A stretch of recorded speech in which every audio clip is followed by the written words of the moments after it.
今日跟阿二玲嚟行呢個10K 行山啊，由呢個啟德行去沙田。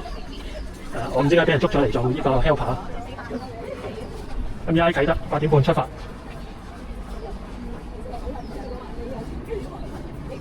嗱，我會有導賞團提供嘅，大家中意聽咧就我鳩噏嘅啫，係啦，中意聽就聽下啦，係啦。咁我會沿途講下呢條路線嘅所有景點嘅歷史同埋變遷嘅故事啊，大家中意聽就聽下。OK， 我盡量大聲啲啊。嗱，咁我就首先講一講咧，就呢個啟德啦。咁啟德咧就當然要講翻啟德機場啦。咁以下嘅導賞服務咧，亦都唔係由街馬提供嘅，亦都唔好揾我，由呢個 AIDC 提供嘅，係啦。我用呢個地鐵半小時嘅時間揾晒啲資料啦。咁我而家噏出嚟啦，係啦。咁咧啟德機場 OK， 第一好啦。咁點解啟德呢個地方叫啟德咧？就因為1924年，一個叫何啟同埋區德爵士嘅商人，懷住一個偉大嘅夢想啦，喺九龍灣換展開一個龐大嘅填海工程。佢哋咧想喺呢個新生嘅土地咧，建一個叫啟德嘅繁華市鎮。而命運咧令呢塊土地咧準備咧就進入另一個劇本嘅。咁1925年1月24號咧，一位英國退役嘅空軍喺呢片土地上面咧，咁啊揸住一架雙翼嘅機咧衝上雲霄。咁引擎嘅軍鳴聲咧，彷彿就係一個響亮嘅號角啊，宣佈咧航空時代嘅意外開端。咁最初嘅啟德咧，佢只係一個簡陋嘅跑道啦，同埋機棚，但係佢承載住咧係建造者未曾預見嘅飛翔之夢啊！咁啊，第二章就講呢個二戰啦。咁二戰嘅炮火咧撕裂咗香港嘅天空，啟德機場咧就俾日軍佔領咗，咁啊成為軍事堡壘，咁啊見證咗最黑暗嘅歲月啦。然而咧，呢個咧就好似鳳凰從灰燼中重生一樣啊！戰後嘅啟德咧，隨住香港嘅經濟起飛咧，迅速成為呢個東方同埋世界嘅黃金門戶。咁佢嘅跑道咧就好似傳奇一樣啦。咁啊，新入維港嘅13又1/3跑道，咁啊有2394米長。咁啊，呢個長度咧相當於巨型嘅客機而言咧，係技術同埋膽量嘅終極考驗啊！咁啊，機師咧一定要喺呢個密集嘅摩天大樓之間穿梭，以極低嘅高度咧急速轉彎對準跑道咧，跟住降落嘅。同埋咧嗰陣時啟德咧係有一個叫九龍城寨嘅地方嘅。咁咧飛機要喺九龍城寨頂咧，跟住咧就會首先降低嘅高度啦，跟住喺跑道上面降落嘅。咁咧降落啟德係一個難忘嘅奇觀，因為咧飛機嘅機輪咧就差唔多咧就會掠過呢個居民樓頂嘅晾山竹，但係對機師而言咧，如果稍為有閃失咧就會撞到，咁啊墜機㗎啦。係咯，咁快佢。咁啊第三章就進入呢個第三章，市井中嘅世界窗口啊！啟德係獨一無二嘅，佢冇隱藏嘅荒野，而係深深咁樣陷入呢個市井生活之中嘅。咁咧細路咧會喺球場踢波，抬頭咧就會望到咧巨鳥般嘅飛機從死火咁啊！從呢個頭頂掠夫而過，主婦咧喺街市買餸，飛機嘅嗰種雷聲成為佢哋背景嘅音樂，喺不時刻成為香港嘅集體記憶。你可以睇到飛機咧喺頭頂掠過啦，甚至清晰咁見到飛機嘅航空公司嘅標誌啊！呢度唔單止係機場啦，更係香港嘅生命線，佢送走咗一代代遠赴重洋嘅遊子。迎來一個充滿好奇嘅旅人啊！佢見證咗廿年時經濟奇蹟，也見證咗無數嘅接機大頭嘅擁抱同埋淚水啊！咁啊第四章啦，最後的晚安同埋華麗轉身啊！咁咧，然而咧，由於城市嘅擴張啦，同埋機場嘅局限矛盾日深啦，噪音安全同埋有限嘅運載能力啦。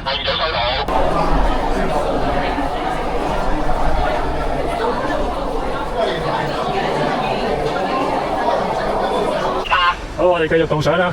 咁啊，講到啟德機場第四章，最後的晚安同埋呢個華麗轉身啦。咁啊，1998年7月5號深夜啦，就最後一班航班咧就喺啟德機場咧就起飛啦。咁第二日咧，已經好嘈，要細聲啲。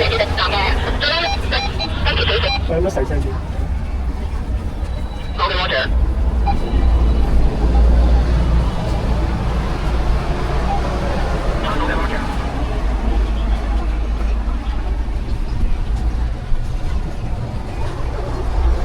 我已經行到彩虹村啦，但係我第一章都未講完。咁啊喺舊啟德機場跑道起飛啦。咁啊第二日7月6號凌晨2點，咁啊啟德機場咧就正式完成呢個歷史嘅使命啊！咁啊將呢個接力棒咧交俾咧赤鱲角嘅新機場。咁喺最後嘅引擎聲嘅沉寂後咧，一個時代咧正式落幕啊！但係啟德嘅故事咧就未結束嘅，佢迎嚟咗華麗嘅轉身啦。跑道嘅原址就係而家嘅啟德郵輪碼頭，同埋未來嘅啟德體育園，咁都幾好啦。咁啊，昔日嘅停機坪咧，就化身成而家嘅新社區啦，一堆屋邨啦，同埋啟德空中花園嘅。咁而家你可以睇到昔日機場跑道咧盡頭喺呢個跑道度漫步跑步，感受海風，想像下當年咧飛機喺呢度衝上雲霄嘅瞬間啊！咁啊，而家進入第二個地方啦，咁啊嚟到彩虹邨，咁啊講講彩虹邨嘅歷史同埋變遷啦。咁啊，彩虹邨咧最有特別嘅地方就係佢呢啲公共屋邨咧嘅外牆咧係七彩顏色嘅，即係好似一道彩虹咁嘅。大家可以望一望。咁咧有好多人咧專登喺外國過嚟香港咧，就係為咗嚟影呢個彩虹邨。但係咧佢嘅油漆咧其實咧就冇網上面嗰啲相片咁色彩繽紛嘅，你都見佢啲塗料咧係有少少剝落㗎啦，同埋啲暗色嘅。所以如果你想影到佢好七彩顏色好鮮豔咧，唔該你將嗰個 color 咧校翻高啲，係啦，校翻鮮豔啲，咁就會靚啲嘅影出嚟。咁啊，彩虹邨嘅停車場頂樓有個籃球場嘅，咁咧嗰個地方咧就係遊客最中意咧喺嗰度影相嘅地方。但係咧，佢哋嗰班即係嗰啲遊客咧唔知道咧，呢個屋邨咧就唔係淨係得打卡嘅啫，佢承載咗香港咧60幾年嘅集體回憶嘅。咁有好多居民咧係喺呢度住咗好多年。我而家準備落樓梯。好啦，我哋繼續 AI 導賞嘅環節啦。各位團友，記得跟翻貼啲啊！係啦，1962年咧，咁啊第一批居民咧就帶住期待同埋不安嘅心情咧，就搬入嚟呢個香港最大型嘅公共屋邨啦，呢個彩虹邨。但係冇人諗到咧，呢個地方會成為香港歷史不可或缺嘅一部分。咁彩虹邨嘅誕生咧，源自於呢個香港屋宇建設委員會嘅規劃，由著名嘅巴馬丹拿建築同埋工程師有限公司咧，融入咗包豪斯風格元素，我都唔知咩嚟嘅。係啦，喺1965年咧，佢憑住一個獨特嘅設計啦，榮獲香港建築師學會嘅銀獎。呢個係香港首個獲得嘅建築項目嘅獎項啊！咁啊，設計嘅核心咧就係呢個彩虹嘅七色光幕。彩虹邨呢個名咧，源於呢個美麗嘅傳說喎。咁啊，街坊咧就回憶話，呢度前身係九龍13鄉嘅沙地，原本係一大片咧青葱嘅農地。每逢雨季後咧，咁啊雨水咧就折射陽光啦，有一級大家小心。咁咧地面咧就會浮現出又大又圓嘅彩虹喎。咁提一提先啦，我而家右手邊呢個牛池灣邨，不過我連彩虹邨未講完。我講完彩虹邨咧，就會講右手邊呢個即將拆卸嘅牛池灣邨啦。大家望一望，牛池灣邨即將拆卸㗎啦，係啦。左手邊就係彩虹邨，咁我繼續講埋彩虹邨先。咁啊，設計師咧就被呢個自然嘅美景感動啦，決定將呢個彩虹嘅七種顏色咧，巧妙咁樣融入喺呢個屋邨入邊。咁喺邨裏邊咧，7條道路係以7隻顏色，即係紅、橙、黃、綠、青、藍、紫啦，作為字首嘅。咁包括紅梅路、橙花路、黃菊路、綠柳路、青楊路、梁中路同埋紫威路嘅。11座樓咧個名咧同埋顏色都係息息相關嘅，例如紫微樓啦、丹鳳樓啦、綠晶樓啦、白雪樓、翠瓊樓、紅鶴樓、碧海樓等等。不過咧，彩虹邨開頭咧就唔係淨係披住呢個七彩外衣嘅，事實上咧，直到1994年咧，外牆先至俾呢個油咗7種顏色嘅，知唔知啊？1994年先油，以前唔係7隻色嘅，係啊，以前唔知咩色啊，睇翻啲舊相啦。咁啊，2014年開始咧，就重新再油一次，因為咧經過呢個歲月嘅沖刷啦，又有雨水又打風咧，啲顏色咧漆油咧成日掉落嘅，所以咧如果時不時咧，我諗大約20年啦，係啦，睇資料就20年就油一次。咁咧外牆甚至由7色減至5色添喎，但係仍然不減其魅力。即係曾經有一段時間咧，彩虹邨係得5隻色嘅啫，係啦。咁而家見翻7隻色。咁黃金年代名人到訪與國際時係1960年咧，彩虹邨作為最大嘅公共屋邨咧，成為香港展示嘅窗口，吸引唔少國際名人咧嚟到做參觀嘅。1964年咧，美國總統尼克遜到訪彩虹邨，同埋居民打羽毛球啊，有啲咁嘅歷史我都唔知啊。1964年，後嚟呢位美國總統咧成為政治人物啦，喺彩虹邨曾經同呢個普通居民切磋球技咧，成為咗村裏邊口耳相傳嘅佳話。1966年啦，英國女王伊麗莎白2世嘅妹妹瑪嘉烈公主咧，都探訪咗彩虹邨嘅一戶居民啦。1980年，亞歷山郡主霍蘭喺港督麥理浩嘅陪同之下咧，訪問咗呢個彩虹邨嘅紅十字會。呢啲名人嘅到訪咧，使彩虹邨咧成為香港公共屋邨難得一見嘅外交舞台啊！即係竟然有啲咁嘅歷史，我真係唔知。村內生活、人情味與集體回憶。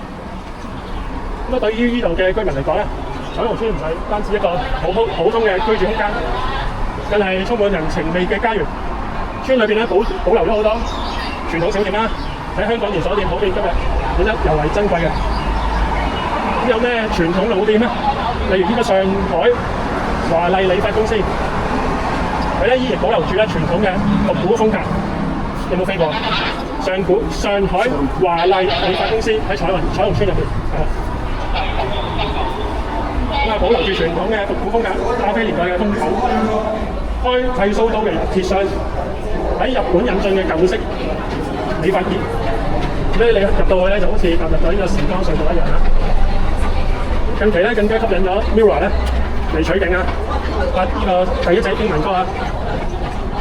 除咗理髮鋪啦，仲有鐘錶鋪，咁啊李應記鐘錶行門口咧掛住一個好復古嘅大鐘，咁咧店內古老格局，左邊係賣眼鏡嘅，右邊就係賣鐘錶嘅，但係咧就冇驗眼室嘅。而當中最傳統嘅老字號咧，應該就係金碧酒家，由阮氏一家經營。始祖老闆咧，草叔喺1943年咧已經喺牛池灣開業，後嚟搬到彩虹村咧先至叫金碧酒家。有冇食過金碧酒家啊？大家冇啊？我都冇食過，有聽過，我都有聽過，係啊，我都想去食下，不過唔得閒。係咯，係啊，係咯，應該食小菜咯，而家好似仲有，係啊，不過好似都就咩咯，係啊，係啊。咁喺呢個帶動之下咧，彩虹村咧曾經喺呢個歡樂永東樓嘅屋村籌款中咧獲得8屆嘅比賽冠軍喎。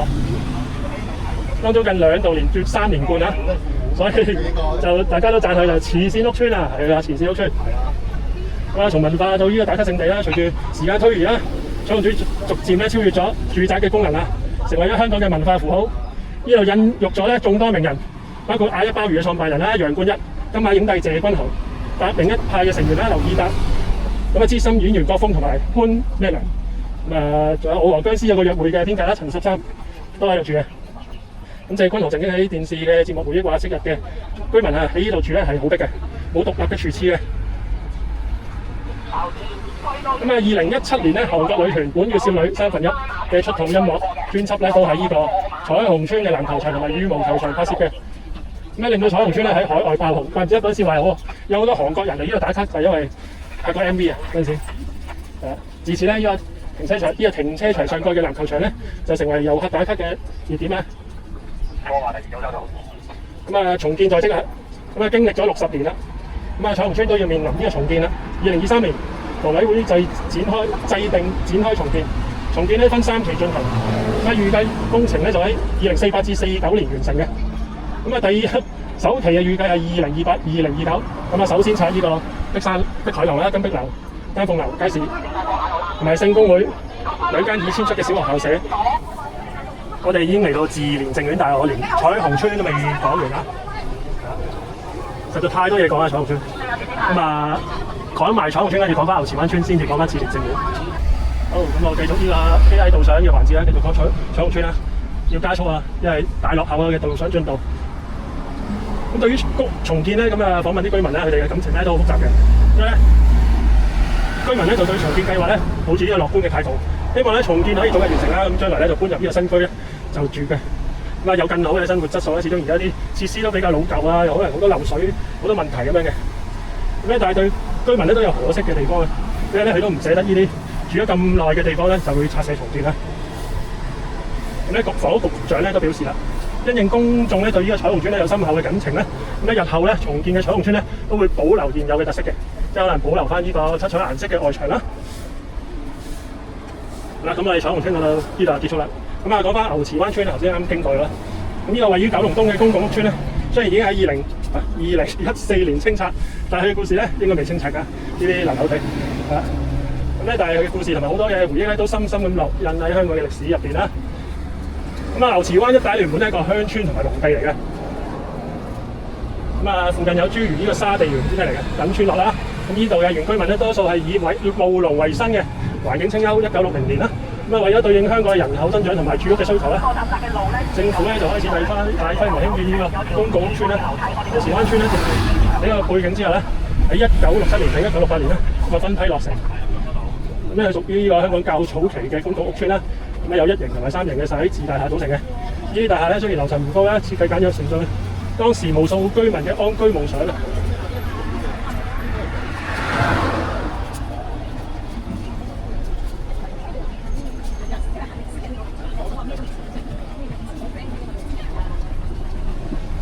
咁佢村入邊咧有咩設施咧？有學校、商鋪、街市，咁啊可以滿足居民嘅日常需求啦。仲有街坊熟習嘅雜貨鋪、茶餐廳。咁呢度嘅樓宇密度相對較低，公共空間就比較多嘅。樓下空地裏邊咧，只可以追逐嬉戲啦，居民閒話家常。左手邊有間紅燈社區中心。咁啊，牛池灣村鄰近咧就係黃大仙同埋彩虹村啦。咁啊，周邊有獅子山公園。咁啊，又係即將清拆同埋重建啦。咁啊，隨住呢個時代嘅發展啦，牛池灣村嘅樓宇都逐漸老化啦。無論係社區設施定係居住環境咧，都難以滿足呢個現代嘅需求。咁啊，所以咧，房委會就決定清拆呢個牛池灣村。咁咧，佢哋嘅居民咧就會陸續遷去其他地方。咁啊，講講呢個牛池灣村嘅淵源同埋名稱嘅由來啦。咁啊，據說咧呢度咧個地啊，好似水牛嘅水洼同埋池塘。喺村裏邊咧，街道命名裏邊咧，就好似牛池灣街都保留咗呢度嘅地緣歷史印記。好啦，咁講完牛池灣村，跟住講翻志蓮政院啦。咁喺九龍鑽石山腳下，而家我哋喺鑽石山啊。咁啊，一座屹立喺呢個盛唐風格嘅木結構建築。咁啊，1934年咧，咁啊，中國戰火連天啊，咁啊好多難民咧就逃難嚟香港嘅，咁有好多孤兒同埋老人啦，咁啊無依無靠，咁啊有好多善心人士咧就創辦呢個佛教場所，為呢啲孤兒同埋老人咧提供一個庇護嘅地方，咁啊所以修建咗呢個志蓮政院啦。咁啊經過4年嘅艱辛籌備啦，1938年，咁啊志蓮政院咧最初喺鑽石山咧只係一座簡陋嘅鐵皮屋。嗰陣時鑽石山咧就係一個荒山野嶺嚟嘅，咁啊遍佈住石礦場同埋寮屋嘅。咁啊志蓮呢個名咧寓意咧就係志求蓮芳，蓮花就出於污泥而不染嘅，象徵住咧亂世裏邊咧都能夠保持住呢個清淨心。咁啊二戰期間香港淪陷啦，志蓮政院咧成為咗烽火中嘅避難所。睇嚟拎到上道上，咁啊法師們咧就冒住呢個炮火收容孤兒，咁啊贈醫施藥啦，咁為呢啲孤兒啊同埋難民咧提供一盞明燈。咁啊戰後咧志蓮政院嘅使命咧更加堅定。50年成立咗志蓮孤兒院，收養呢個戰後咧無家可歸嘅孩子。60年代開辦義學同埋夜校，等呢啲貧窮嘅孩童啦，同埋失學嘅青年咧都有書讀。70年咧就創立咗圖書館。80年代咧就開設呢個安老院，實施佛教呢個老有所終嘅理想。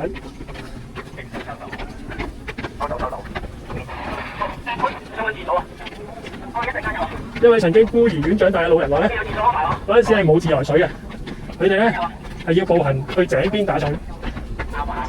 但係咧法師咧總係將最好嘅嘢咧留俾佢哋嘅，自己咧就食最簡單嘅飯餸。咁喺80年代尾啦，志蓮政院嘅木結構咧已經嚴重老化啦，大家可以斟水啊，游水機係啦。咁咧當局決定咧，唔係簡單咁收葺一下算啦，而係重建一個唐代風格嘅寺院。呢個係一個前所未有嘅挑戰啦！全木結構、無釘建造嘅唐代建築技術咧，喺中國已經失傳咗好多年。咁咧，志蓮政院咧特登喺中日兩國請嚟咗專家，咁啊深入研究唐代建築啦，特別係山西嘅佛光寺同埋日本嘅奈良時代嘅寺院結構。重建咧就喺1989年開始，歷時整整16年。建築師咧堅持用呢個傳統嘅腫柳工藝，數萬個木結構啦，以腫柳同埋柳眼精密咬合，一粒鐵釘都唔用嘅。咁為咗確保木嘅品質啦，特登喺呢個新西蘭進口優質嘅木材，並且咧聘請呢個中國嘅工匠，係啦，精心咁雕刻每一處嘅細節。2000年，咁啊主殿落成開放，香港人驚嘆喺高樓林立嘅鬧市入邊咧，竟然有一座純唐代風格嘅舊建築。傳統嘅木藝活化石，今日嘅自然正院咧，唔單止係一個佛教嘅場所啦，更係唐代建築嘅活標本，係一個對稱嘅佈局，嚴格遵循呢唐代寺院嘅軸線對稱三門祠院，連祠、鐘鼓樓同寶殿層層遞進。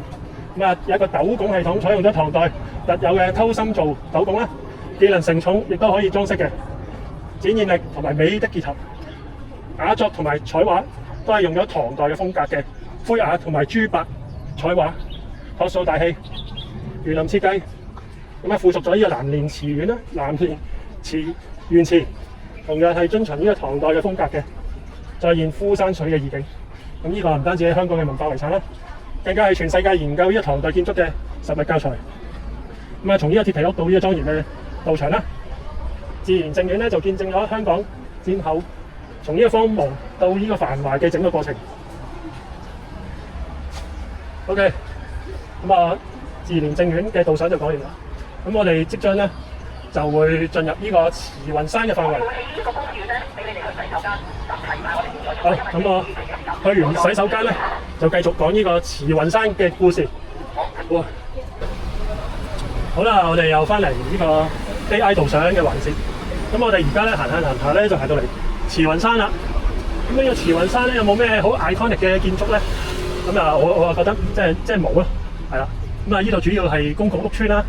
咁啊，大部分都係住宅。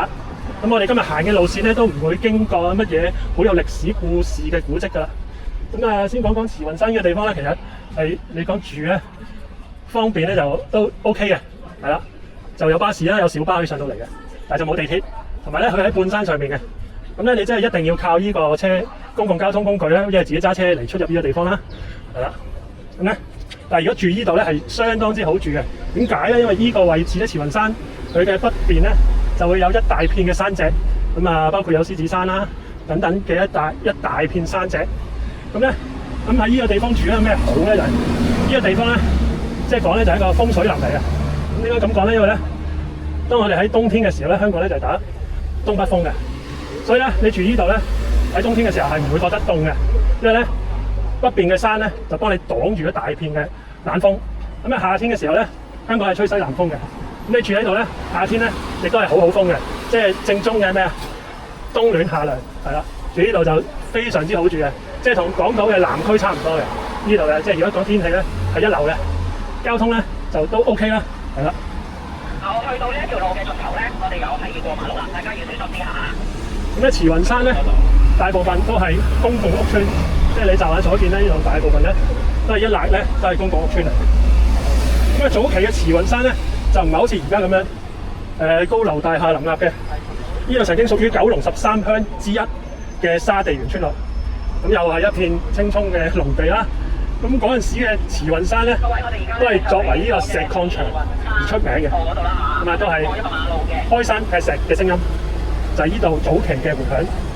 咁喺慈雲山一帶咧有一條小徑咧，就可以通往一座觀音廟嘅。咁呢度亦都係通向英山。呢個山亦都係麥理浩徑同埋衛奕信徑嘅一部分啦。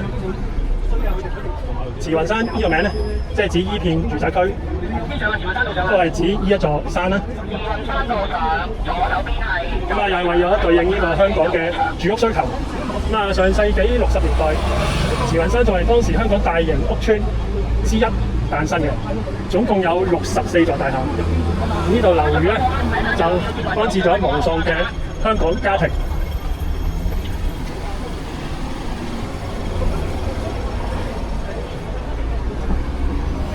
咁啊，隨住時間嘅推移啦，呢度早期嘅樓宇逐漸老化。喺上世紀80年代尾啦，90年代中期，咁呢64座舊樓都被陸續清拆，慈雲山村都完成咗佢嘅歷史任命。喺清拆之後就係重建啦，咁演變成而家我哋所知嘅慈安村啦、慈樂村、慈愛村、慈正村同埋慈民村嘅。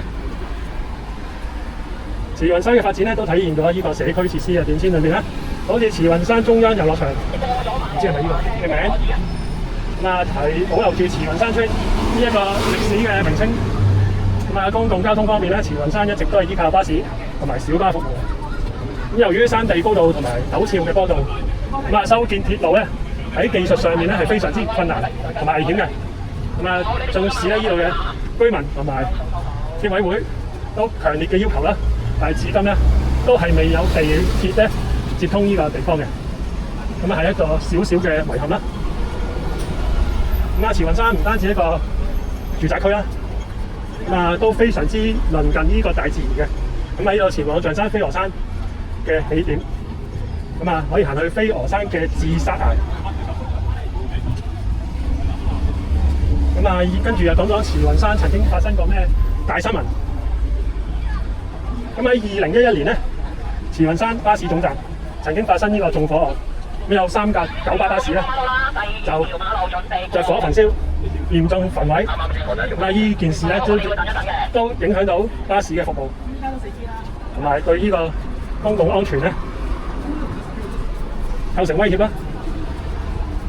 時至今日，我哋行呢個慈雲山嘅街頭咧，都可以見到一啲歷史嘅痕跡㗎，好似仍然保留嘅中央遊樂場。好啦，慈雲山嘅導賞就講到呢度，之後咧我哋會進入呢個一鋪遊，進入一個呢個沙田坳道。行埋呢度咧，就開始會進入山徑啦。加油！好啦，我哋而家咧就經過咗慈雲山，即將進入呢個沙田坳道啦。就喺前面呢個中電嘅變電站啦，轉右就開始進入呢個沙田坳道。平時行山咧，大家喺黃大仙站落車上車咧，上小巴可以喺呢度落車，跟住就翻轉頭喺呢度上山嘅，或者直接喺黃大仙站咧行上嚟呢度都得，因為嗰條路咧都幾斜下嘅，係啦。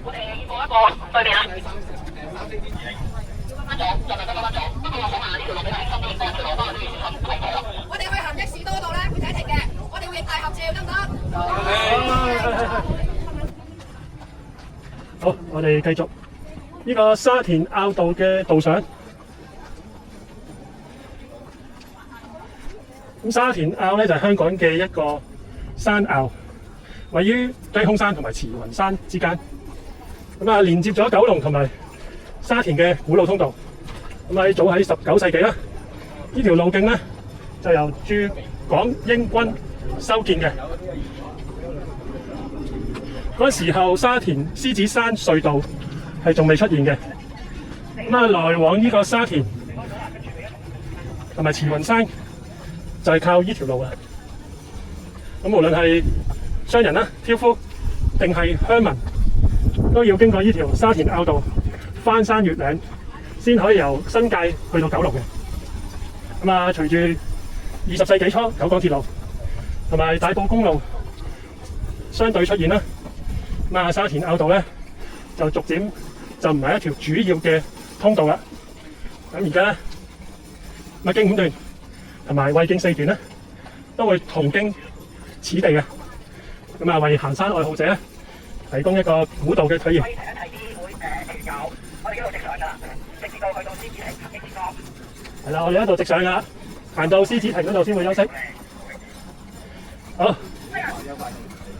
好，攰嘅話可以出聲啦。跟住再講講呢個寮屋同埋難民庇護所啦。上世紀40、50年代啦，內戰導致咧大量嘅難民湧入香港啦，好多人都冇辦法揾到一個棲息嘅地方。喺市區邊緣嘅山腰地帶啦，就好似沙田坳慈雲山竹魚一帶，用木板啦、鐵皮屋搭一啲簡陋嘅寮屋，就喺入邊居住啦。呢啲建築物咧有一個好大嘅問題，就係咧當有火災發生咧，就會成大片嘅土地一齊好似火燒連環船咁樣咧，一齊燒晒㗎啦。咁咧，亦都係呢個原因咧，我哋喺度促生呢個香港政府咧就要起呢個公共嘅房屋啊。咁係為咗應對呢個嚴重嘅住房問題啦，香港政府喺50年代咧就喺竹園、黃大仙、慈雲山興建大量嘅公共房屋。好，咁最後又講講呢個沙田坳道嘅今昔啦。呢條有住上百年歷史嘅道路咧，至今仍然係呢個地區嘅重要通道嘅。我識有啲人咧，佢哋翻工咧，即係可能住沙田，翻工就喺九龍嗰邊咧，係真係行山翻工嘅，係啦。咁啊，當順便操餐。有私家車，大家靠右，靠右，靠右，靠右。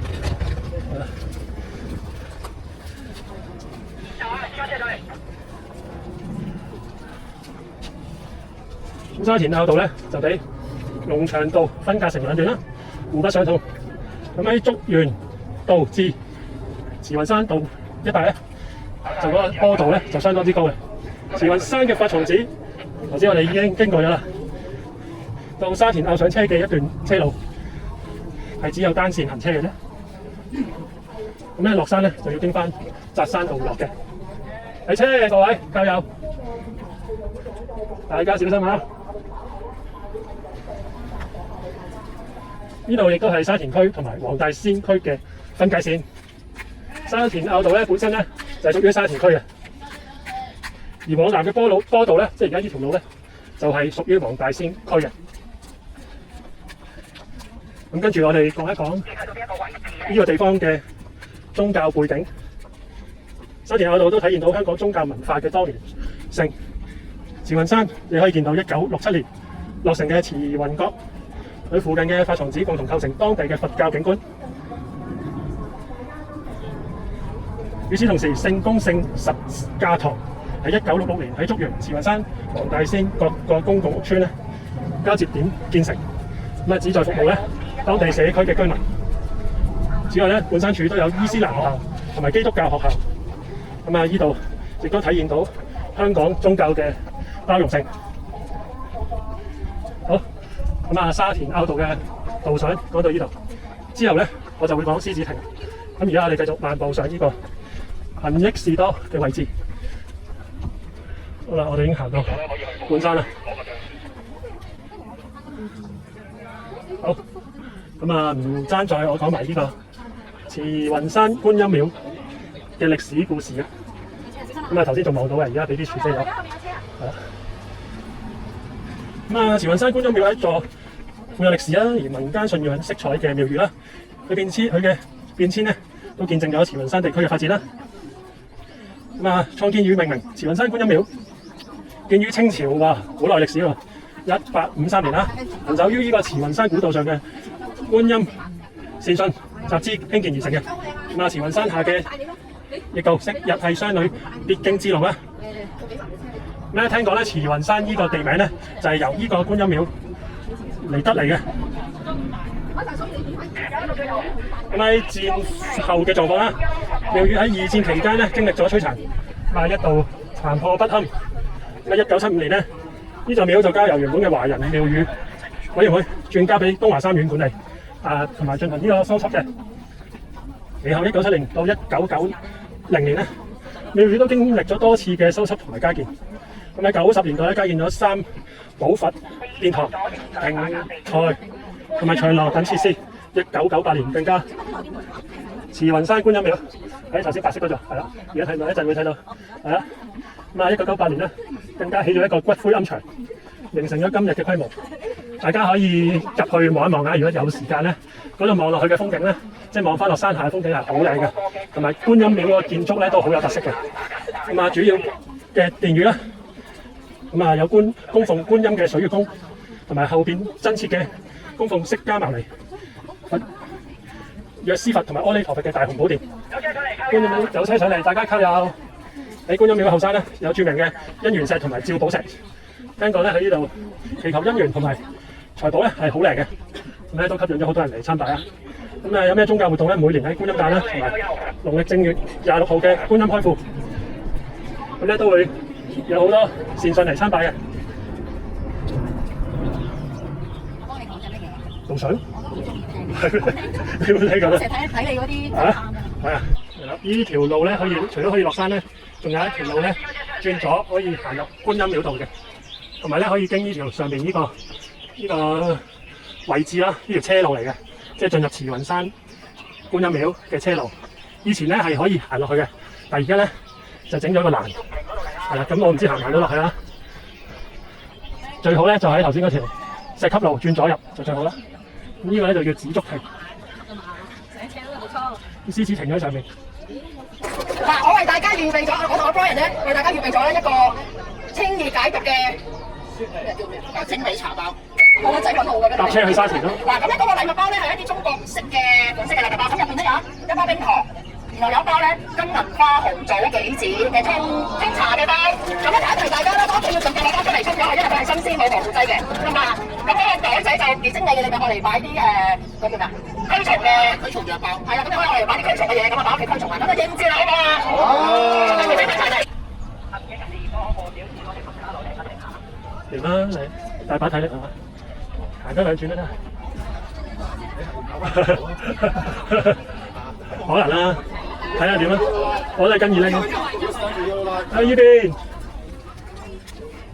係啦，嗱呢個獅子亭，獅子亭。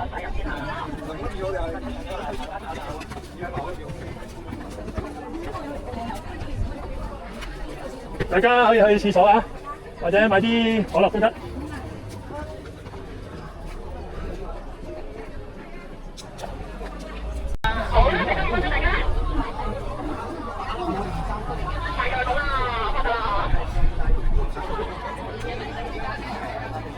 好，跟住我就繼續講呢個獅子亭嘅歷史。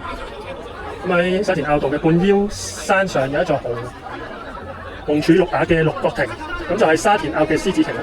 咁佢靜靜咁樣矗立喺山路旁，就好似一個慈祥嘅老者見證住從古到行到而家登山客嘅百年變遷。咁喺1980年代咧，國際獅子會咧就喺沙田獅子坳呢個歷史悠久嘅山坳咧興建呢個獅子亭啦。呢度本來係九龍同沙田之間嘅古老通道啦。咁啊早喺19世紀咧就由駐港英軍修建而成嘅。咁喺沙田獅子山隧道通車前咧，咁啊往來兩地嘅行人商販咧都係沿住呢條路咧翻山越嶺，咁啊通往兩個唔同嘅地方啦。咁獅子亭嘅選址咧獨具慧眼。咁咧啱啱就經過呢個衛徑麥徑嘅五段啦，同埋衛徑嘅交匯處，咁啊成為咗無數嘅行山人士嘅必經之地。咁咧亭前邊咧就放咗兩隻石獅子啦，咁啊目光炯炯咁樣守護住呢條百年古道。咁啊對於好多老一輩嘅行山客嚟講咧，咁獅子亭咧就唔係淨係一個涼亭喎，咁咧更加係一個充滿人情味嘅歇腳處。咁晨運客咧就好中意喺呢個亭裏邊咧就耍太極啦。咁行山隊咧都會喺呢度清點人數嘅，咁啊情侶咧就會倚住欄杆咧就欣賞呢個風景嘅。咁啊隨住呢個歲月嘅流遷啦，咁啊獅子亭前邊嘅樹木咧亦都越生越高啦。咁啊昔日開闊嘅視野咧，咁啊逐漸被呢個樹木咧遮擋啦。咁如果而家嘅遊客咧要睇風景咧，就要行到呢個獅子亭兩邊嘅空曠地方，即係右邊呢個位置咧，望落山咧就會睇到山下嘅風景啦。呢個變化咧，亦都係香港發展嘅縮影啊！由當年嘅荒山野嶺咧，到而家嘅高樓林下咧，獅子亭見證咗山下竹園村嘅興起啦，慈雲山村嘅蛻變，同埋東九龍天際線嘅不斷攀升。咁啊，近年獅子亭咧經過咗翻新之後咧，紅柱重新咧就有咗呢個鮮豔嘅新油啦，瓦片咧都修補完整啦。雖然呢度唔係觀景嘅最佳位置，但係佢作為呢個行山人士嘅休息站嘅角色咧，從來都冇變過嘅。每到週末咧，都會有好多行山客喺度歇腳嘅補給。好啦，咁咧呢個獅子亭嘅渡水咧就到此為止，跟住咧我哋就會喺呢個恆益士多轉左進入呢個慈沙古道嘅，跟住就會向沙田進發。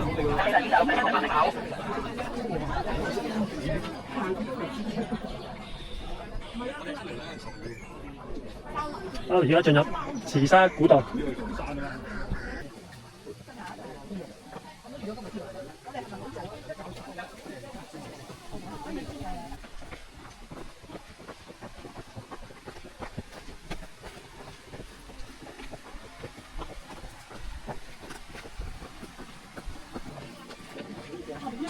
沙田坳燒烤場號。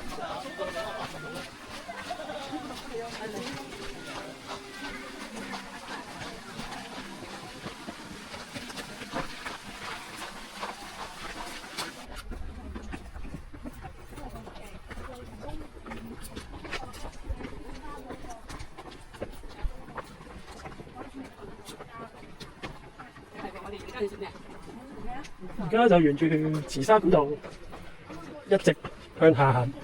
聽講呢條路都係一直落，記得好耐之前行過一次咁大把。呢個位有條間啊，唔知咩嚟。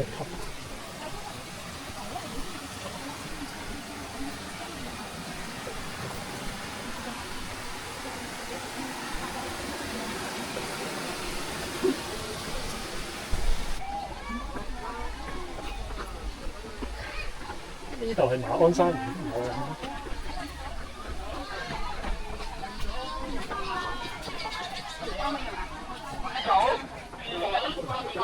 你哋嘅組長一定要一個前一個後夾住嗰10個人。咁所以我哋要玩比賽嘅，就係喺安全嘅情況下跑翻去沙田運動場。咁有幾多 K 咧？就話你知，要安全嘅情況下。第2組、第3組、第4組，準備。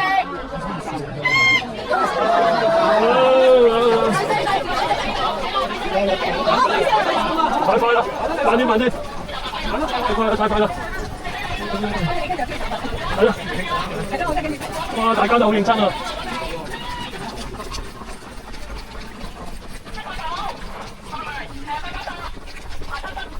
我哋好唔俾面二拎啊！好認真作賽喎！睇下其他3隊，哇！去到嗰度啦！即係唔係吹水啊！我哋派一個精英去搶第1名，派個精英唔得啊！我要帶披繩啊！唔係有冇用精英去隊落去？但係好似計全隊喎，哇！嗰個好勁啊！點解？嗰個平時玩開3幾 K 㗎。嗰個係咪我哋嘅組員啊？等我哋嚇親啲街坊啊！我哋嚇親街坊，啲街坊以為我哋搞咩啊？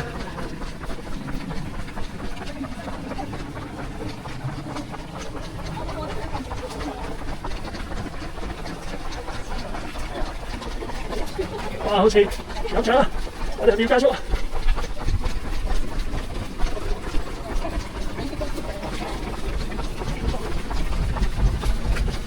哇！係咪到啦？到啦！哇！我哋衝埋去！哇！衝啊！哇！衝啊！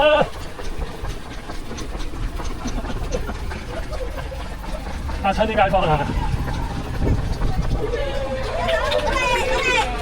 第3組咧？第3組。係第一，係咪啲第一先啦？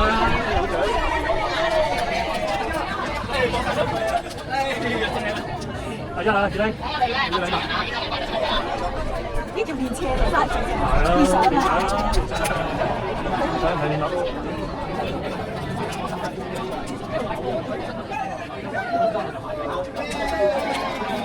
得，第2拎就好快。咁第啲有非常係咯。先我哋係咯，變咗跑步。好，我哋嚟到沙田啦，終於嚟到沙田。而家冇手做導賞啦，因為而家要跑步啊。第2拎唔知又食咗啲咩，係啦。我今日諗住嚟 hea 嘅咋，唔知點解會變咗跑步嘅，真係無奈。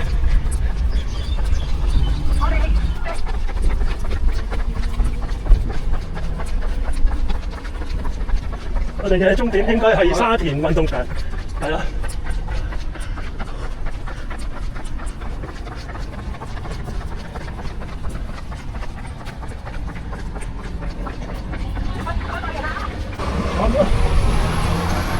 好大路，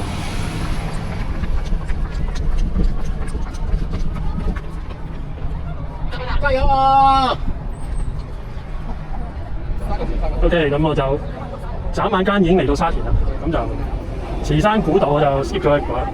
咁啊，講埋最後呢個沙田嘅歷史同埋變遷。咁沙田咧點樣從一個潮汐灣到一個城市嘅綠洲？咁啊，沙田嘅故事咁啊，始於一片海啦。佢以前叫做瀝源，咁啊，意為清澈嘅河水。而沙田兩個字咧，就直接描繪咗呢個地方嘅樣貌。潮汐漲退間咧，就一片佈滿沙質嘅田野。喺未大規模填海造地之前咧，城門河兩岸係廣闊嘅淺灘嚟，海水一直伸延到今日嘅沙田公園一帶。